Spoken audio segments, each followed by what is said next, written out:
অনেক মানুষ আছে যারা নিজেকে সবসময় ছোট ভাবে। তারা ভাবে আমি কিছুই না, আমি কারো মতো হতে পারবো না, আমার কোনো ট্যালেন্ট নেই, আমার দ্বারা কিচ্ছু হবে না। কিন্তু তুমি কি জানো এই ভাবনাটাই তোমার সবচেয়ে বড় শত্রু। মানুষ জন্মায় না বড় হয়ে, মানুষ গড়ে ওঠে তার চিন্তা দিয়ে, তার চেষ্টা দিয়ে, আর সবচেয়ে বেশি তার বিশ্বাস দিয়ে। তুমি যতক্ষণ নিজেকে ছোট ভাববে ততক্ষণ তুমি কোনো বড় কিছুর যোগ্যতা তৈরি করতে পারবে না।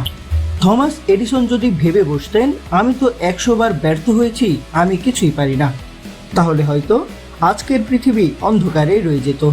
অনেকেই তোমাকে অপমান করবে, বলবে তুই কিছুই পারিস না, তোর দ্বারা কিছুই হবে না। তুমি তখন হেসে বলো, তোমার মতামত তোমার, কিন্তু আমার বাস্তবতা আমি তৈরি করব। তুমি ছোট হতে পারো, তোমার অবস্থান দুর্বল হতে পারে, কিন্তু তোমার স্বপ্ন ছোট কেন হবে? তুমি যদি চাও নিজেকে বদলাতে পারো, শুধু প্রয়োজন একটা দৃঢ় সিদ্ধান্ত, একটা পাগলের মতো বিশ্বাস আমি পারবো। আজ থেকে এই কথাটি মন থেকে মুছে ফেলো, আমি ছোট, আমি পারবো না। বরং বলো, আমি শুরু করেছি, আমি গড়ব আমার ভবিষ্যৎ, আমি পরিশ্রম করব, শিখব, আর দিন শেষে জিতব ইনশাআল্লাহ। জীবন বদলাতে বেশি কিছু লাগে না ভাই, শুধু লাগে নিজেকে বিশ্বাস করার সাহস।